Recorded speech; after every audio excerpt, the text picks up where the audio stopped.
Hello students, welcome you all. आज मैं आपको नाउन क्लॉज यहाँ पर ये पेज समझाने जा रही हूँ। बेसिकली आपको पहले इसकी डेफिनेशन समझा देती हूँ। A noun clause is a group of words. Phrase भी ग्रुप ऑफ वर्ड्स ही होता है। देखो डिफरेंस भी साथ ही साथ क्रिएट करते चलती हूँ। Which contain a subject and a predicate of its own and doesn't work of noun and does the work of a noun. कहते हैं नाउन क्लॉज की पहचान ये है कि इसमें इसका अपना सब्जेक्ट होता है और प्रेडिकेट वाला पार्ट भी होता है। और ये क्योंकि हम नाउन की बात कर रहे हैं तो इस सेंटेंस में एज अ नाउन वर्क करता है। क्योंकि अभी आप फ्रेजेस समझते चले आए इसलिए इसको समझने में बहुत ज़्यादा समय नहीं लगेगा। ठीक है, इसमें एक फाइनाइट वर्ब होती है, अच्छा खासा सेंटेंस होता है, अपने आप में इंडिपेंडेंट होता है, तो कोई दिक्कत नहीं आती। चलिए अब यहाँ से देखिए, इन the following sentence replace the noun phrase bye suitable noun clause. मैं आपको समझा देती हूँ और आपको उसको जो है बताती जाती हूँ। देखिए जैसे कि पहला क्या लिखा है उन्होंने यहाँ पे, the time of his coming is not known to me, है ना। तो उन्होंने ये कहा है in the following sentence replace the noun phrases by suitable noun clauses. चलिए बताते हैं क्वेश्चन क्या उन्होंने कहा है कि the time of his coming is not known to me. उन्होंने अंडरलाइन आपके सामने कलर्ट में लिख दिया कि ये फ्रेज है तो चेंज करना है। और हम जब क्लॉज बनाने बैठते हैं तो हमारे पास एक सब्जेक्ट होना चाहिए और प्रोमिनेंट इसके साथ में हमें जो है प्रेडिकेट का यूज़ भी करना है। तो अब क्वेश्चन ये बनेगा, भाई क्वेश्चन व्हाट में ही होता है इसका, चाहे वो फ्रेज हो चाहे क्लॉज हो।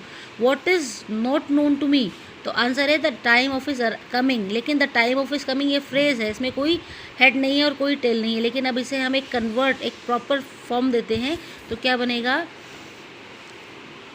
कह सकते हैं the time when he will कम। कैसे लिखेंगे हम इसको, यहाँ पे समझा देती हूँ। आप ऐसे भी कह सकते हैं, व्हेन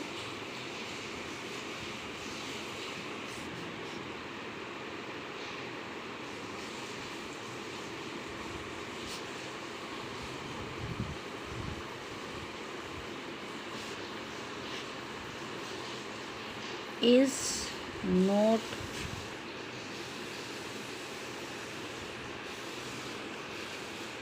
नोन टू मी। बन गया आपके सामने, when he will come is not known to me.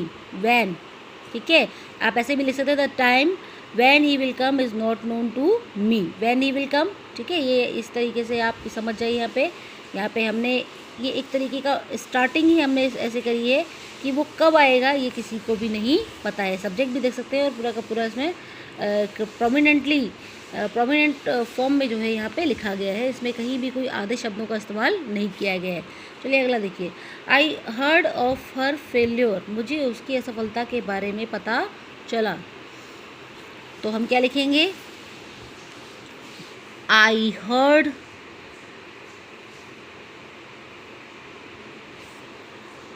That, मैंने ये सुना कि वो फेल हो गई है। दैट ही, हाँ हर है ना, तो हम यहाँ पे क्या लिखेंगे, she, that she got failed. समझ में आ रही है मेरी बात, ऐसे करके लिख सकते हैं।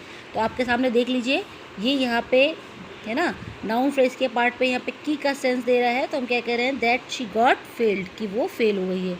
और सिंपल अगर हम फ्रेज बनाएंगे तो क्या बन के आ रहा है, I heard of her failure, मुझे उसकी सफलता के बारे में पता चला। ऑफ हर फेल्योर फ्रेज है और जब इसे चेंज करेंगे तो शी गॉट फेल्ड होगा। मैं यहाँ पर केवल आपके सामने अभी 3-4 सेंटेंसेज और बना रही हूँ और आप कोशिश करिएगा कि बाकी रिमेनिंग आप बना कर देखिए। The reason of his disappointment is not known. Question क्या है, व्हाट इज़ नॉट नोन। तो ऐसे बनेंगे, why is he worried. Why is he worried is not known. तो इस तरीके से बनाइए उसको। देखिए ये देखिए, वाई, ये डायरेक्ट क्वेश्चन आंसर के फॉर्म में, इसलिए हम इसको में हम क्या करेंगे, आपके ये जो है इनडायरेक्ट फॉर्म में जब हम आंसर देते हैं क्वेश्चन का तो उसमें हम सब्जेक्ट पहले लिखते हैं।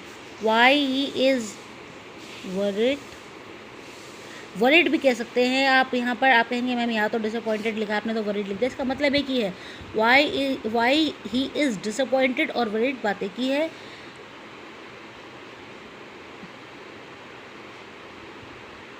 ठीक है, is not known to me. ठीक है, ऐसे इस तरीके से बनेगा। क्लियर हो रही मेरी बात? देखिए, why he is worried is not known to me. उसकी चिंता क्या है ये मुझे नहीं पता है। वी एक्सपेक्ट एन, क्या लिखा है, we expect an improvement in his business. हम उसके बिजनेस में इम्प्रूवमेंट चाहते हैं। तो what does we expect? We expect an improvement. We expect, हम आशा करते हैं, हम उम्मीद करते हैं कि उसका बिजनेस जो है वो इम्प्रूव करे। वी एक्सपेक्ट, क्या एक्सपेक्ट करते हैं? दैट, हम क्या क्या लिख सकते हैं यहाँ पे? That his business could get an improvement, है ना। वी एक्सपेक्ट, आप ऐसे लिखिए, देखिए मैं लिख देती हूँ यहाँ पे।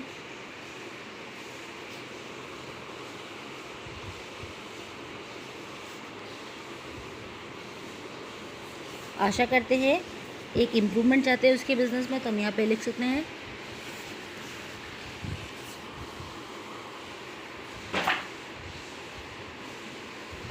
That his business